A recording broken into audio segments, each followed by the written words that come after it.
Winter has almost arrived. Well, in the northern hemisphere where I reside, that is. And I thought, what better way to celebrate and get festive than a good old-fashioned challenge run? Today I wanted to set my sights on a mod that many people have been bringing to my attention, the Winterlands. A mod that basically creates an island where it's always winter, and there's quite a bit of new content to explore. And of course, it's always freezing. I've survived winter starts before, so how bad could surviving spawning on the Winterlands be? Let's go ahead and load into a brand new default world with Winter's Feast enabled because the mod told me to do that. As you guessed it, Wilson, get ourselves a very winter certified skill tree, and then I'm going to teleport myself to the Winterlands on day 1. Yes, I know the mod comes with its own starting preset, but that start gives you stuff and makes it easier. I want the raw survival experience, and most importantly, I want to try my best to thrive. So can I do it?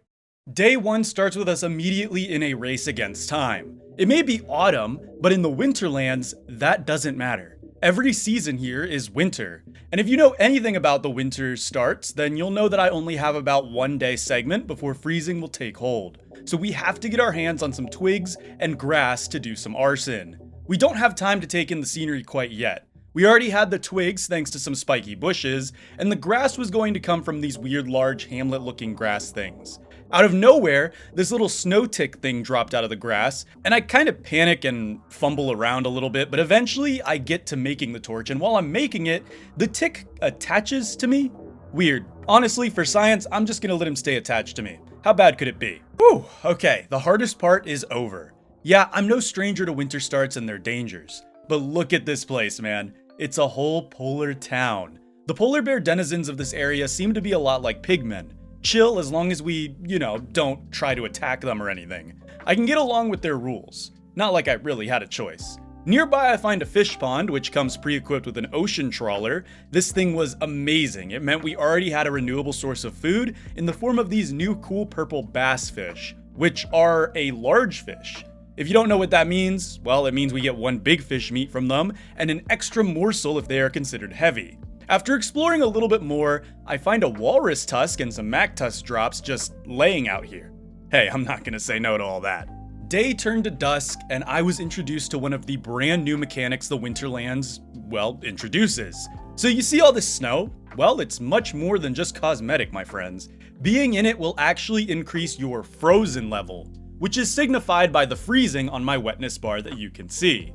What this does is makes me colder, obviously, but getting rid of it can get a little dodgy. That's because to remove the frozen status, you have to first thaw the snow on your body, which actually makes you wet, and then you have to dry off, causing the frozen status to essentially be a second, more dangerous wetness meter. It's pretty cool stuff, and it will affect us a lot throughout this run.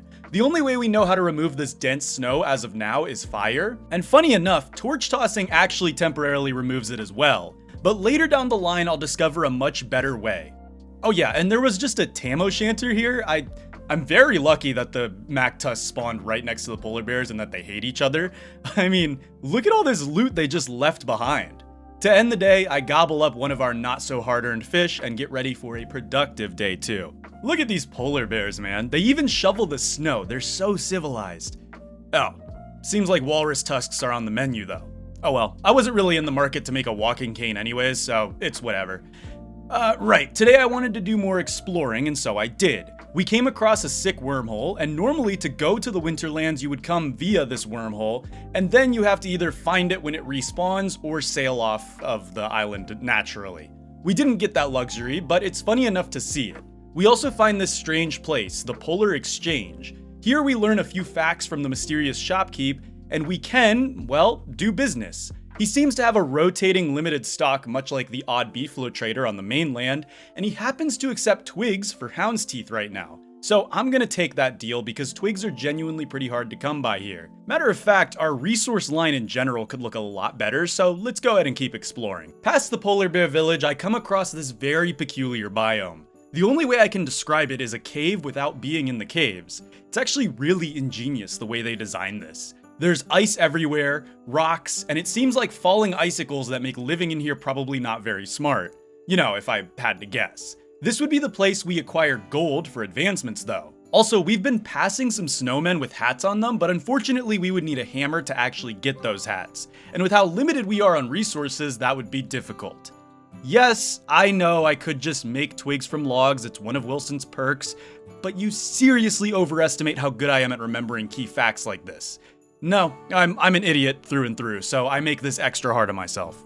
Day 3 was the day I realized how small our little prison island truly was. We reached the other end today, and man, we had not a lot of space to work with. So for the rest of the day, well, honestly, I spent it planning my next moves. My beard was growing, and thanks to our skill tree, it should grow relatively fast.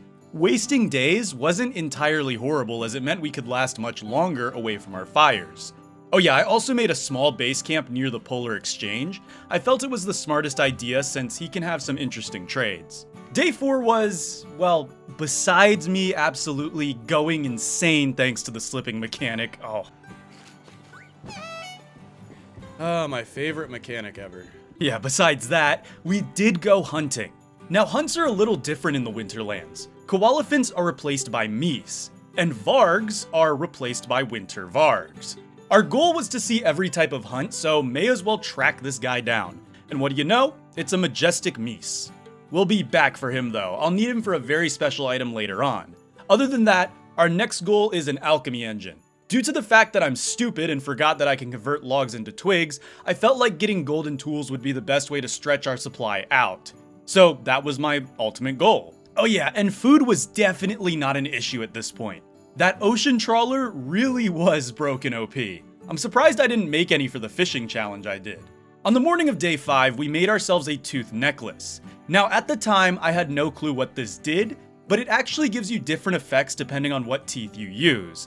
With hound's teeth increasing speed and attack damage, walrus tusks giving you insulation and follower bonuses, narwhal horns giving you sailing buffs, and icy fangs from the special vargs making you faster on snow. And then this happened. Not have to worry about all that. Oh great, tree guard. Oh awesome. I'm not entirely sure what the odds are for a day 5 tree guard, but that sucked. Because now this guy was going to chase us for a while. And look, I'm not scared of tree guards or anything, guys. Come on, you know me, I'm not that much of a baby.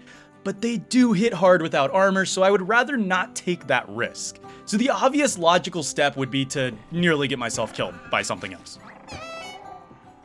Oh no.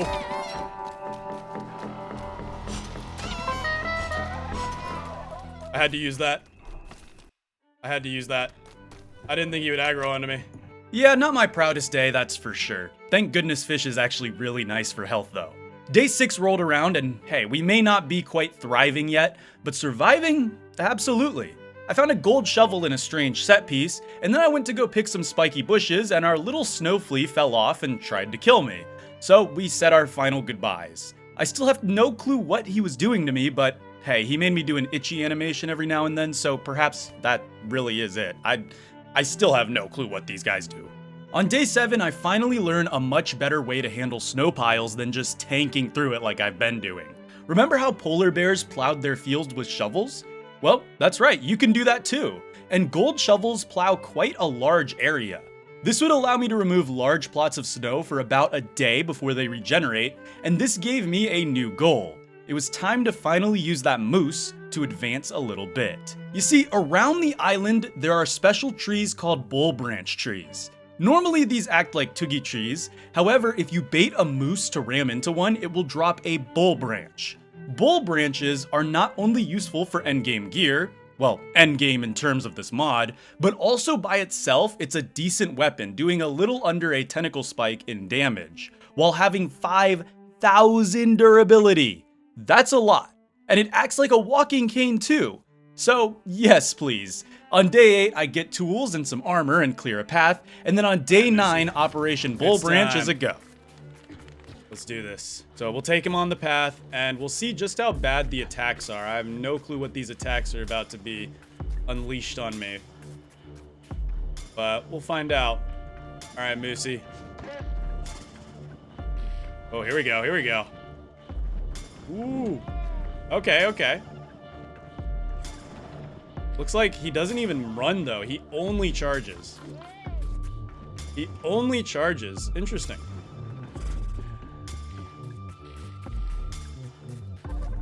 Oh, but he moves while he charges. Ooh. Sophisticated. Or does he? Yeah, he moves while he charges. So that's good to know. I wonder... Okay, so we're going to try to get him to hit this bull bark. No, maybe we can get him to hit this bull bark. Here we go. Yeah. Oh. Oh, we got ourselves a bull bark. And he lost his antlers. We get our bull branch, and the next couple of days are spent celebrating by, well, doing what every good Don't Starve player loves to do. Sitting around the fire and listening to the ambience.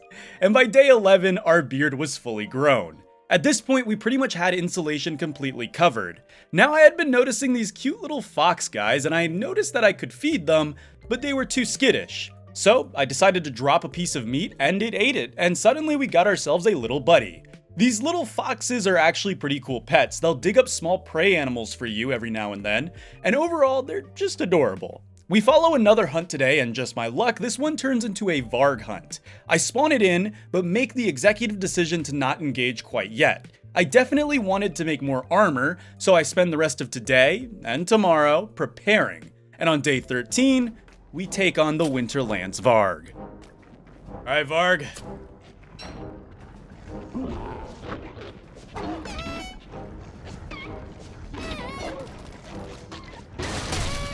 Oh yeah, okay. Alright. I've never liked fighting Vargs. Because of, you know, the whole that part. Yeah, I don't like all the dogs. I definitely don't like all the dogs. Oh man. So he only calls blue hounds, which in normal circumstances wouldn't be that bad. Oh man, now there's a Mactusk. Awesome. We can bonk him slowly. But I'd also rather just say, hey, why don't I take you to my little friends? You know, let's make this a little more of a fair fight. Yeah, huh? How about that? Yeah. Oh, look at that. Oh, whoa, those guys have snow fleas on them. Oh, wow. Ah. See, work smarter, not harder. Am I right? Come on, man. Ha. Well, that just freezed everybody. Whoa, these are new.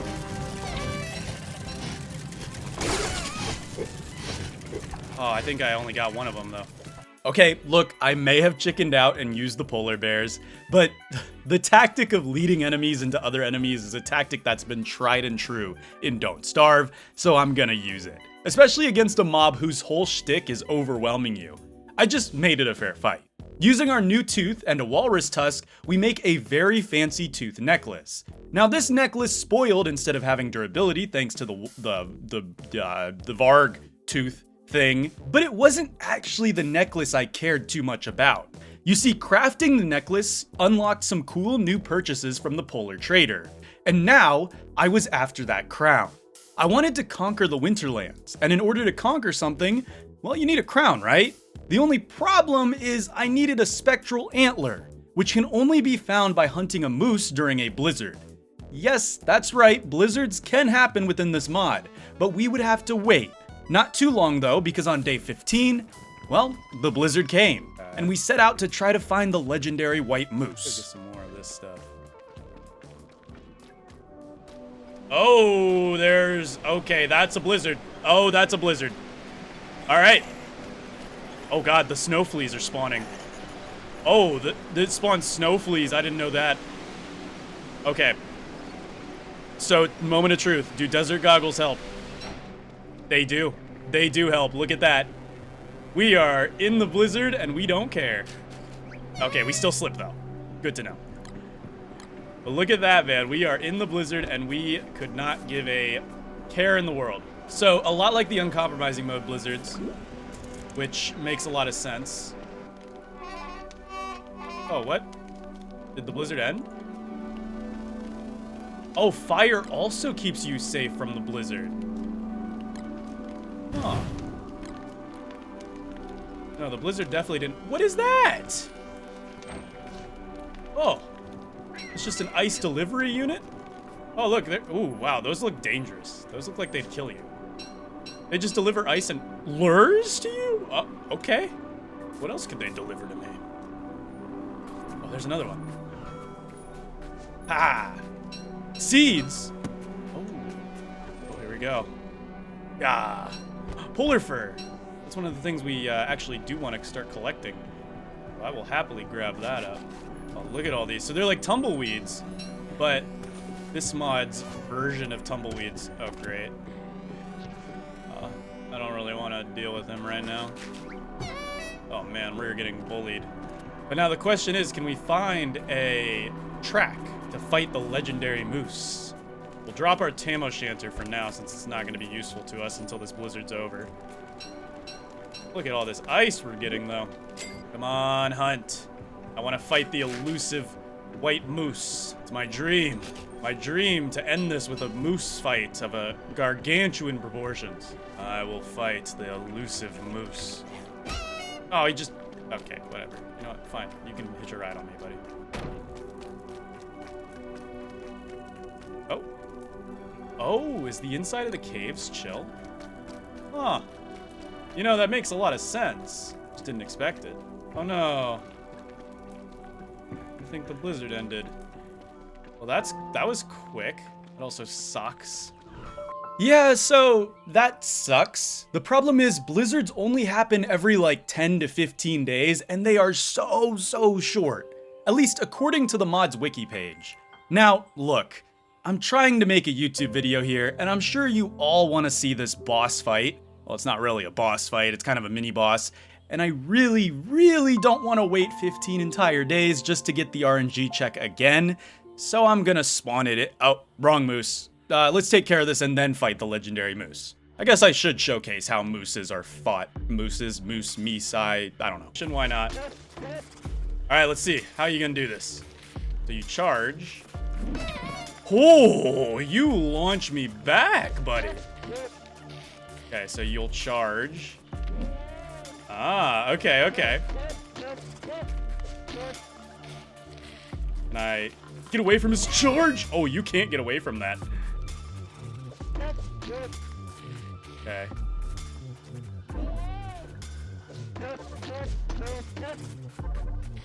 Okay, he charges.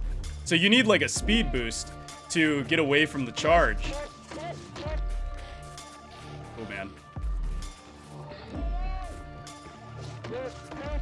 Ah, there we go. All right. You know, it was a tester run. It was a tester run. Spectre Moose. There it is. The great white moose has arrived. Everybody, let's fight. All right, Spectre Moose. Oh, you run from me. Wait. It's scared. It's scared of me. Until I shoot him. Oh, he's mad. Oh, he has, Klaus. Wow. Okay. I'm just gonna tank. Oh, wow. He has Klaus things. Oh, wow. I didn't know he would have Klaus things. All right. So he does a Klaus thing, and then he goes for a charge attack. Interesting. All right, let's heal up a little bit. Oh wait, we need to get away. I forgot about that. Oh no. Whoa. Oh, we got him. Oh, he wasn't actually that hard. Okay. Oh, we got a Krampus. I didn't think that would summon a Krampus. Sorry about that. Had to bonk you, buddy. With our antlers secured, that crown was in reach. We make the overcharged blue gems, and now we just had to de-ice the local caves and come up 20 ice short. So then we go back the next day and get 20 more ice, and then we had it. The crown and the staff. And look at how sick these things are. The crown in particular is actually pretty nice because it has a freezing aura. And the staff, well, it's really cool. It's like an upgraded ice staff that does AoE instead of single target. Before I end this little fun playthrough of the Winterlands though, there's two other cool quote-unquote endgame Winterlands equipments. The Icicle Staff, which does this, and finally, my favorite addition, the Chillest Amulet. This thing, yeah, it basically brings back shipwrecked boating in a very creative way. Overall, I had a lot of fun with this mod, and I could drag this video out 100 days and all that, but I feel as if we experienced pretty much everything. Well, almost everything. There's also apparently a new sanity monster, but I never experienced it because of the fact that I was wearing a Tamo Chanter the entire time, which, you know, made sanity not that bad. But other than that, we had experienced pretty much most of the Winterlands. And I gotta say, I was happy finding a new way to enjoy it. A very unintended way, but a new way nonetheless. If you enjoyed the video, be sure to leave a like and subscribe if you aren't already. Stay frosty out there. Or rather, don't. Yeah, it's starting to finally get pretty cold outside, so you might want to stay warm. Unless you're in the southern hemisphere. I know that a lot of you guys are watching from Brazil. YouTube tells me that stuff, so happy summer to you guys. Anyways, I'm off. Polarlotus out. Bye-bye.